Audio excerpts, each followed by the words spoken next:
बार आजा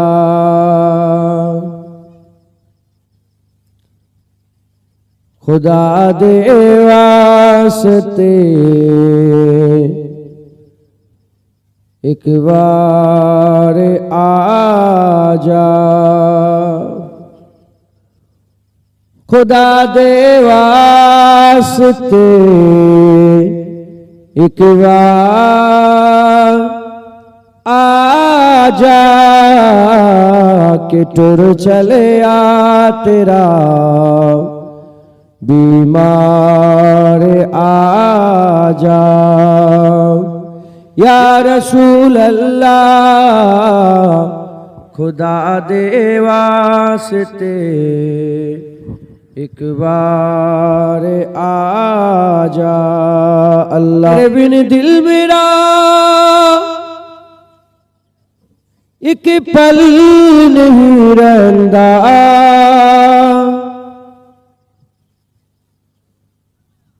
तेरे बिन दिल मेरा एक पल नहीं रहंदा मेरा दिल रखे क्या दिलदार आजा या रसूल अल्लाह खुदा दे वास्ते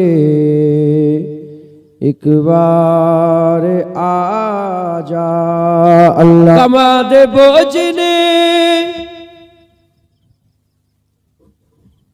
बेहाल कीता गमा दे बोझ ने बेहाल कीता गमानू दूर कर गम खार आजा या रसूल अल्लाह खुदा दे वास्ते एक बार आजा मैं सदके तेरी मिठिया गल्ला तो मुसलमान ছেলেরা এর উম্মত উম্মতিরা জেনে রেখে দেবেন আল্লাহ ছাড়া অন্য কারোর জন্য যদি কাজ করা হয় সেটা ইবাদত হবে না আর আল্লাহর জন্য যদি অন্য কারোর জন্য কিছু করা হয় দিলে যদি আল্লাহ না থাকে অন্য কোনো সৃষ্টির জন্য যদি কিছু করা হয় যদি ওটা ইবাদত মনে করে হয় তাহলে এটা শিরক হয়ে যাবে যদি ইবাদত মনে করা হয় ওটা শিরক হয়ে যাবে আর যদি ইবাদত না মনে করো এমনি যদি মনে করো তাহলে ওতে কোনো ফায়দা হবে না ওটা কোনো লাভ হবে না এর নবীর উম্মত উম্মতিরা খুব খেয়াল করে শুনে রেখে দেন সাহাবাউজুরা কি করেছিল বদরের জমিনে আবু উবাইদা বিন জাররাহ নিজের বাপের মাথাটা কেটে নিয়ে হাবিবুল্লাহর কদমে ফেলে দিয়েছিল বাপের মাথাটা কেটে নিয়ে হাবিবুল্লাহর কদমে ফেলে দিয়েছিল এই বাপের মাথাটা কাটা হাবিবুল্লাহর গুস্তাখি করার জন্য নিজের বাপের মাথাটা কাটা এটা কি ইবাদত হয়নি এটা কি সওয়াব হয়নি এতে কি আল্লাহ রাজি হয়নি এতে কি আল্লাহ খুশি হয়নি হে নবীর উম্মত উম্মতিরা সামনে রাসূলুল্লাহ ছিল রাসূলুল্লাহর সাথে যুদ্ধ করতে এসেছিল রাসূলুল্লাহর সঙ্গে বিয়াদবি করেছিল গর্দান কেটে দিয়েছে রাসূলুল্লাহর জন্য কাটাটা ঘোষণা হয়ে গেছে আল্লাহ বলেছে আমার জন্য কাটা আর এজন্যই তো আমার আল্লাহ জিবরাইল পাঠিয়ে আবু উবাইদা বিন জাররাহকে দুনিয়াতে জান্নাত ঘোষণা করে দিয়েছে যারা হবে না সুবহানাল্লাহ আবু উবাইদা নিজের বাপের মাথা কেটেছে নবীর জন্য কেটেছে সেটা কি নবীর জন্য কাটলো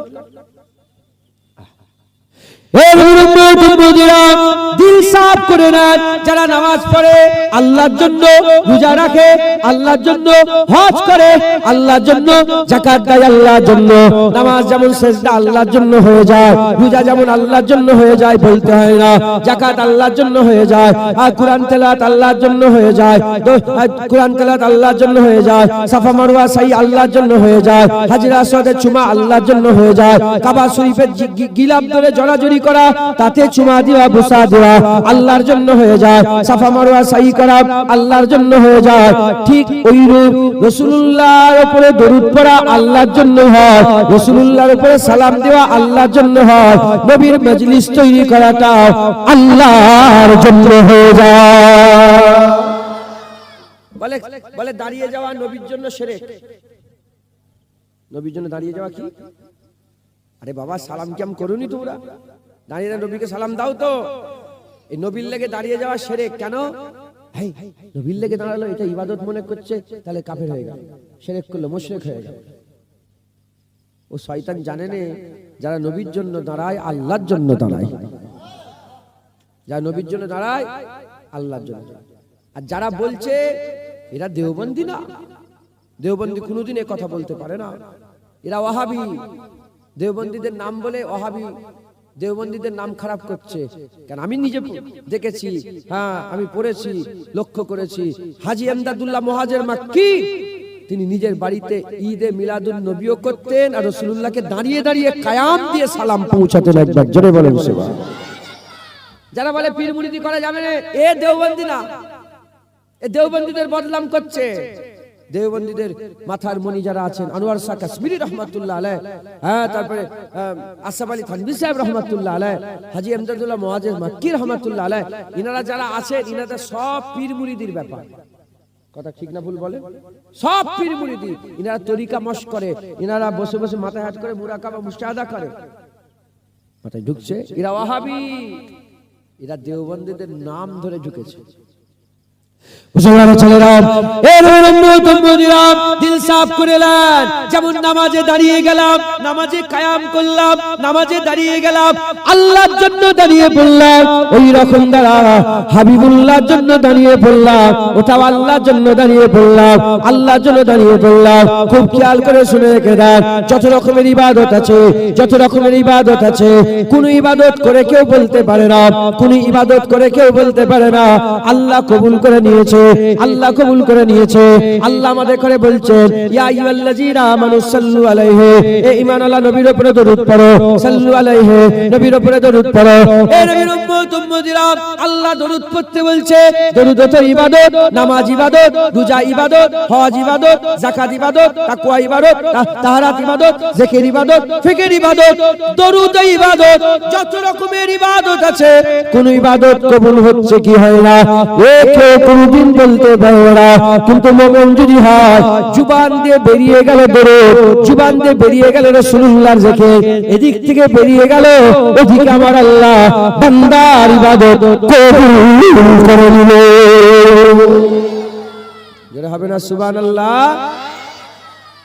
এখানে নবীর জিকির করছো, ওইদিকে কবুল হয়ে যাচ্ছে, কারণ নবীর জিকির আল্লাহ করে। একবার জোরে বলেন সুবহানাল্লাহ। নামাজ আল্লাহ পড়ে না, রোজা আল্লাহ রাখে না, হজ আল্লাহ করে না, যাকাত আল্লাহ দেয় না। আল্লাহ নিজে আল্লাহ আল্লাহ আল্লাহ আল্লাহ করে জিকিরও করে না। আল্লাহ কি করে? ওয়ারাফান আলাকা যিকরাক। আল্লাহ কি করে? ইন্নাল্লাহা ওয়া মালাইকাতাহু ইউসাল্লুনা আলাইহি। আল্লাহ নবীর জিকির করে, আল্লাহ নবীর উপর দরুদ ও সালাম পৌঁছায়। আল্লাহ নবীর জিকিরকে সব সময় বুলন্দি, নবীর শানকে সব সময় বড় করে। একবার জোরে বলেন। এবার হাবিব, আপনার জন্য আমি আল্লাহ আপনার শানকে বড় করে দিয়েছি। মুসলমান ছেলেরা, এই উম্মত উম্মতিরা, সেই রাসূলুল্লাহর জিকিরের মজলিস, ঈদে মিলাদুন নবীর মজলিস আল্লাহ আপনাদের দিয়ে কায়েম করিয়েছে। এই মিলাদুন নবীতে আপনাদের করে মনোযোগ দিতে হবে, এই ওয়াজের মজলিসে আপনাদের গুরুত্ব দিতে হবে। দিলের মধ্যে কোন রকমের খামি, দিলের মধ্যে কোন রকমের খামি, দিলের মধ্যে কোন রকমের সন্দেহ রাখলে হবে না। জেনে রেখে দেবেন, আমরা কোনো দোষ করি না, ত্রুটি করি না, আমরা মিলাদে মুস্তাফা পালন করছি। যদি কেউ মিলাদে মুস্তাফা অস্বীকার করে নেয়, কাফের হয়ে যাবে। মিলাদে মুস্তাফা যদি কেউ অস্বীকার করে, কাফের হয়ে যাবে। মিলাদে মুস্তাফা, মিলাদে গৌর করেন কি বলছি, মিলাদে মুস্তাফা অস্বীকার করলে কাফের হয়ে যাবে। মিলাদে মুস্তাফা পালন করা যাবে কি যাবে না, এর উপরে ফতোয়া লাগাতে পারো। মিলাদ তোমাকে মানতে হবে, কারণ নবীর জন্ম অস্বীকার করলে কাফের হয়ে যাবে। হুজুর এসেছে, কোরআন পেয়েছি, হুজুর এসেছে, জান্নাতের সুসংবাদ পেয়েছি, হুজুর এসেছে, জাহান্নাম থেকে বাঁচার রাস্তা পেয়েছি, হাবিবুল্লাহ এসেছে, আমরা আল্লাহর দিদারের আশা করছি।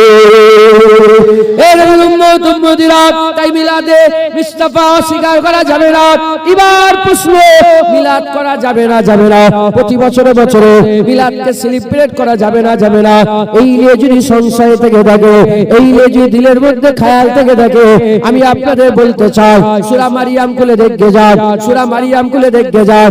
মিলাদের খুশি পালন করা যাবে কি যাবে না? হুজুর এসেছে, এর খুশিতে নামাজ পড়া যাবে না যাবে না? হুজুর এসেছে, এর খুশিতে রোজা রাখা যাবে না যাবে না? হুজুর এসেছে, এর খুশিতে দান খয়রাত করা যাবে না যাবে না? হুজুর এসেছে, এর খুশিতে কোরআন তেলাওয়াত করা যাবে না যাবে না?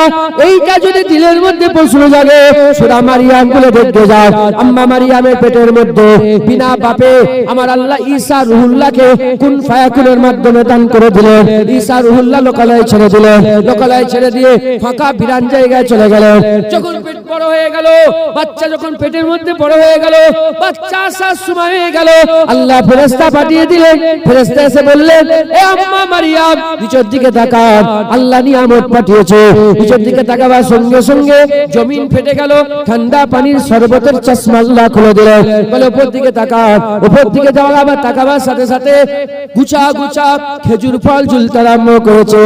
ঈসা রুহুল্লাহ দুনিয়ায় আসছে, তার খুশিতে আল্লাহ মারিয়ামকে খেজুর দিয়েছে, ঠান্ডা পানির শরবত দিয়েছে, আর হাবিবুল্লাহ দুনিয়ায় এসেছে। তাই আমার আল্লাহ 1 বছর পর্যন্ত গোটা আরবেতে শুধু আমার আল্লাহ মেয়ে নয়, গোটা আরবে একটা মেয়ে হয়নি, গোটা আরবে শুধু আমার আল্লাহ ছেলে সন্তান দান করেছে।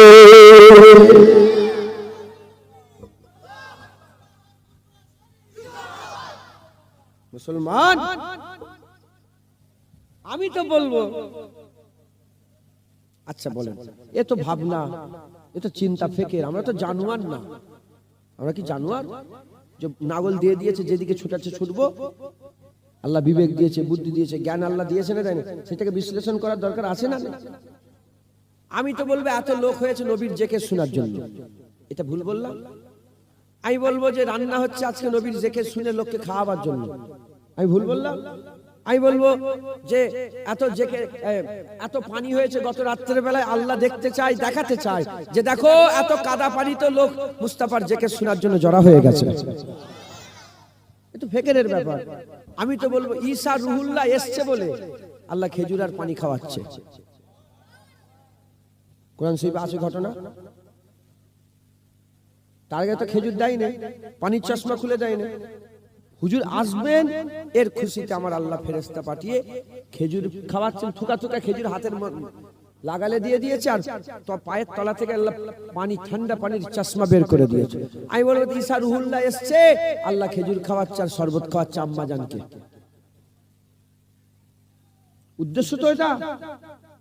তাহলে যে আল্লাহ পাক ঈসা রুহুল্লাহ আসাতে খেজুর খাইয়েছে, সেই আল্লাহ মুহাম্মদুর রাসূলুল্লাহ আসাতে 1 বছর পর্যন্ত প্রতিটা বাপকে শুধু ছেলে পুত্র সন্তান দান করেছে। একবার জোরে বলেন